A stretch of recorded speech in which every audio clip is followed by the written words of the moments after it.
Damon Martin MMA fighting here with Kyle Daukaus. He returns to action on October 2nd to take on Kevin Holland. And he just signed a new 4-fight contract with the UFC as well. Kyle, how are you? I'm doing good. It's been a good week. So all in all, I'm doing great. Absolutely. Well, I appreciate taking the time. Congrats on the new deal. I saw your tweet. Got to be excited about that, man. Obviously, I know you worked hard to get to the UFC, with the Contender Series and everything. You finally got your chance, and now you got a new contract. That's got to feel good, the faith they put in you. Yeah, it feels good. I'm a little relieved a little bit. As far as my first 3 fights in the UFC, I went 1-2. So, I had one more in my contract. A little nervous that you're going to get cut and everything like that. But my manager called me about 2 days ago, said they wanted to work in a new contract, and I was perfectly fine with it. I'm very thankful to the UFC, to Mick Maynard, and everybody for believing in me, and I can't wait to get to work October and start putting my name out there for the rankings. Yeah, you've had, and listen, obviously I know you're not a guy who's going to make excuses, but you've had kind of a weird run, in the UFC. I mean, short notice, your first fight, obviously there's absolutely no shame in losing to Brendan Allen, super tough guy. Your one fight where you actually like a normal situation, you won, very dominant win for you there. And then the last one you had, the COVID removed your opponent. You end up fighting a month later. It's again, you're going through a weight cut. You're going through all the madness of getting ready. And then you literally had the fight pulled a month later and you're fighting a completely different guy. And again, I know you're not making excuses, but you've had a lot of weird situations so far in your UFC career, right?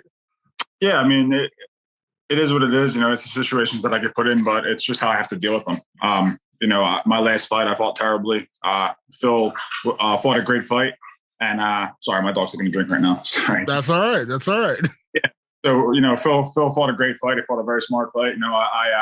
I have no excuses. I fought a terrible fight, honestly, and I'm just ready to get back in there and just show my talents and show my skills that I know that I can compete with anybody in the cage. So yeah. Now, how is the mentality? You mentioned obviously the UFC is never going to tell you, hey, it's win or go home. In your next fight, you need to win this fight or you're not going to have a job. But what is the like when you and again, there's no guarantees. I mean, obviously a 4-fight contract doesn't mean, we know how the sport works, unfortunately, but knowing that, they wanted to re-sign you before this fight, like what does that do to your mentality, knowing you might've been in the mindset of thinking, hey, I gotta win here, or, that's it. Or now they're like, hey, we have faith in you. We know you got talent. We want to give you an extension. So how does that change the mindset? I mean, for me, it doesn't change the mindset at all. I know that every fight you have to win.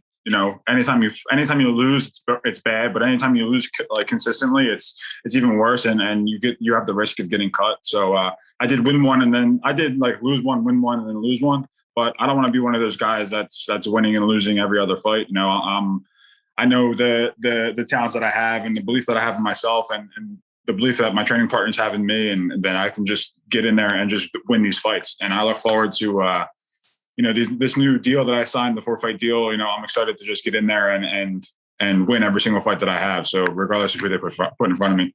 Yeah. Now, having watched your fights before the UFC, Kyle, obviously I know you're a super talented guy, but again, and you're not making an excuse in terms of what's gone wrong in the UFC, but do you feel like we still haven't seen the best Kyle Daukaus? Like we have not seen the best of you yet.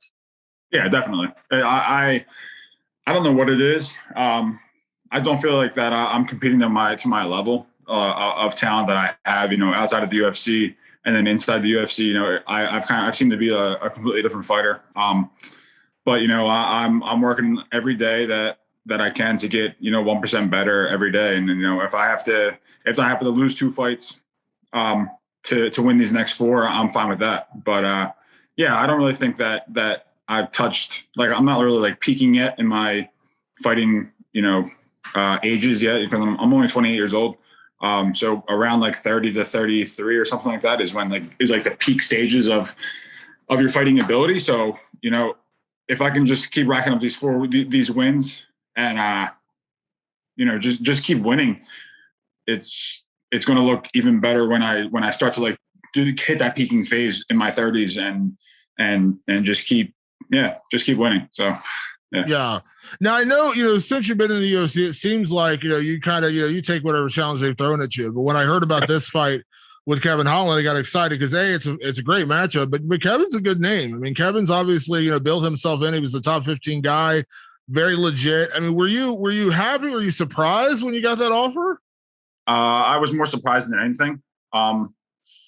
He's coming off of 2 losses to, I think it's like number 3 and number 1 or something like that. He lost to Brunson, a five rounder to Brunson, and then he just lost to Vettori. So it's a little weird in my situation, but I'm kind of like, my mindset going into the fight is that they're kind of looking at it as far as giving Kevin Holland like another win because he's ranked. He's, I shouldn't be getting a ranked opponent, but I am.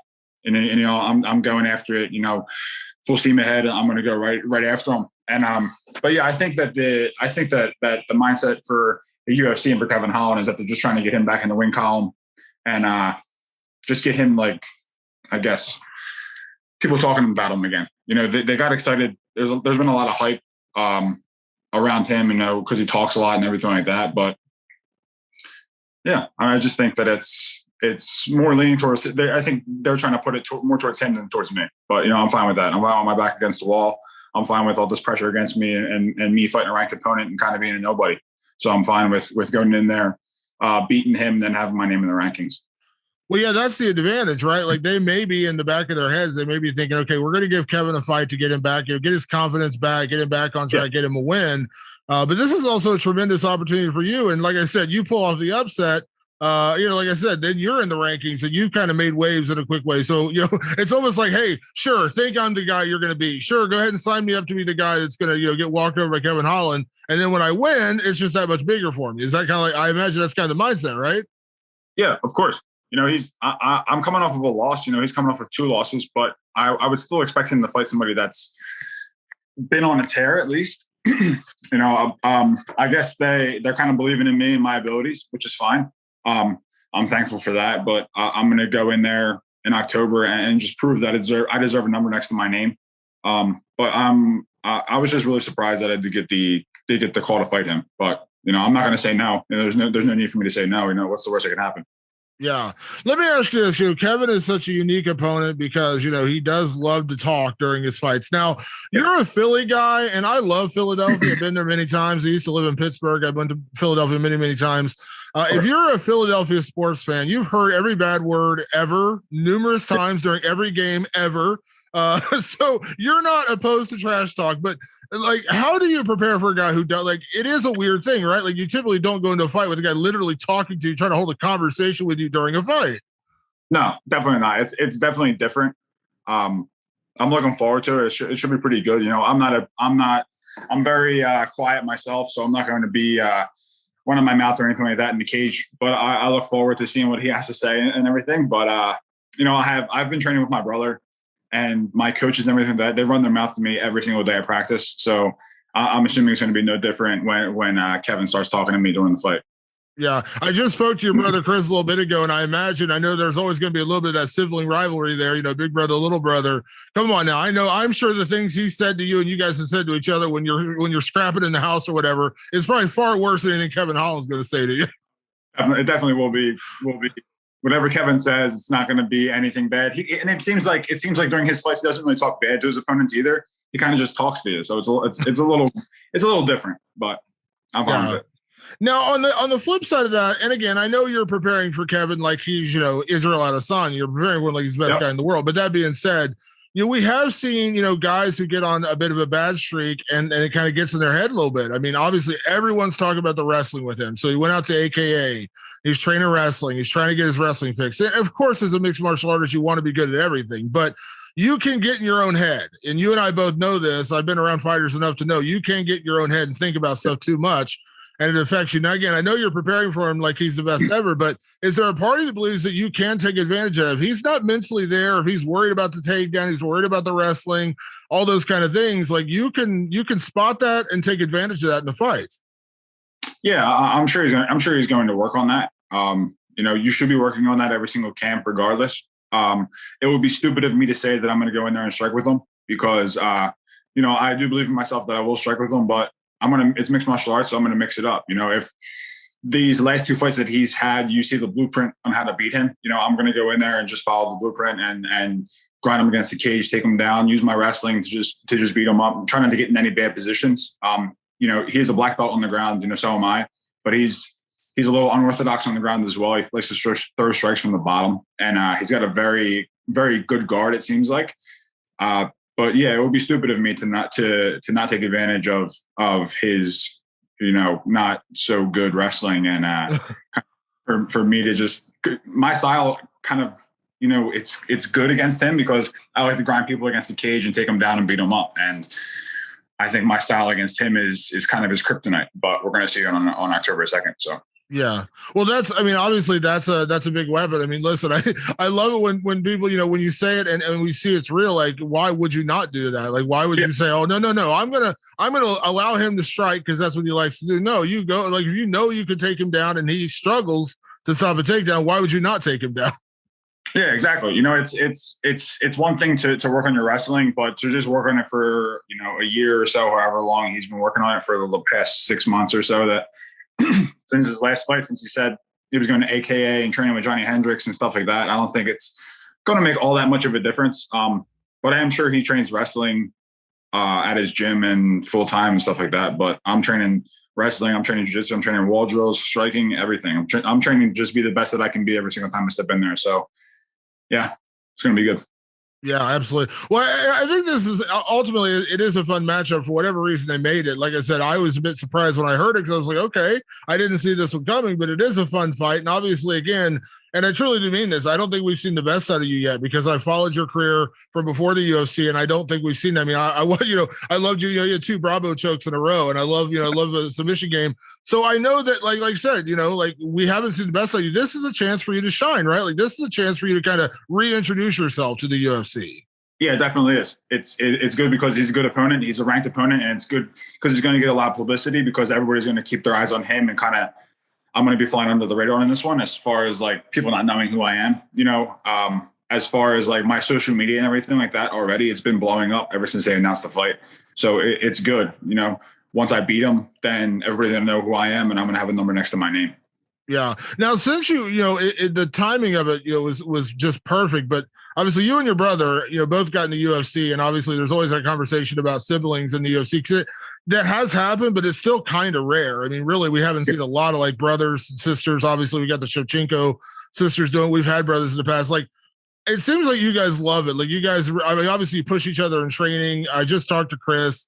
Obviously you guys push each other in training. You guys have been training together forever. But like, is there a sense of pride for like, obviously I'm sure you are your brother's biggest fan, and come October he'll be your biggest fan. Like, I love that, and I imagine as siblings you push yourselves to be better. Yeah, and it's good because he's always going to be there to help me train, and I'm always going to be there to help him train. And if I know that if I'm slacking off, then he's going to tell me, and vice versa. If he's slacking off, then I'm going to tell him. So yeah, it's always good to have somebody there that I can always count on to just be a training partner and just tell me what I'm doing. It's a little different when you have guys at the gym trying to help you out, but it's even better when you have like a brother to just see you every day training and can tell you like what you need to work on and what they think will help you in the fight. So teammates come and go. Unfortunately, well, I won't say unfortunately, but your teammates come and go. You're never going to get rid of your brother. Your brother's never going to go away. And that tough love, the brother can give you tough love like nobody teammate can, right? Yeah, and that's the good thing about it is that he can be as real as he wants to be with me, and I can be as real as I want to be with him. So regardless if I win or lose, he's going to tell me what I did wrong and what I did right, and that's what I need. Yeah, absolutely. And obviously a big couple of months coming up for you guys too, which is great. Obviously he's got a big fight coming up, ranked opponent. Obviously you got Kevin Holland, ranked opponent. Like, this is a big couple of months for the Daukaus brothers. Definitely is. He's coming up in a couple of weeks. He's fighting number 7 or 8 guy, so it's going to be good. I'm excited to see him climb the ranks and get the title shot soon enough. So, yeah, absolutely. Well, like I said, Kyle, I love this matchup with Kevin. Like I said, I didn't see it coming, but I really enjoy it. And again, for whatever reason it is, and I love your mentality, whatever reason they gave it to me, I'm going to take advantage of it. And this is, like I said, we've seen this before. You get a chance to shine, you got to take advantage of it. And this seems like a great chance for you to take advantage of it. Yeah, it is a big surprise to me, but I'm going after it, straightforward. I'm going to put my nose to the grindstone and just get in there and get to work. It's going to be no different than any of my other fights that I've had. I'm going to be in his face the whole time from round 1 to 3, if that's how long it takes, or if I have to grind it out, or if I have to submit him, then so be it, But at the end of this, after October, I'm going to have a number next to my name. I can guarantee you that. I love it. I love it. Well, Kyle, thank you so much for taking the time, and obviously have a good training camp. I know it's so weird. You've had so many weird, like, kind of stutter starts and things like that in your career. You actually get a training camp. Like, you got to be excited. You actually get a real training camp, right? I get a full 12 weeks, so I'm excited. I have a nice 12-week camp ahead of me, and I'm looking forward to it.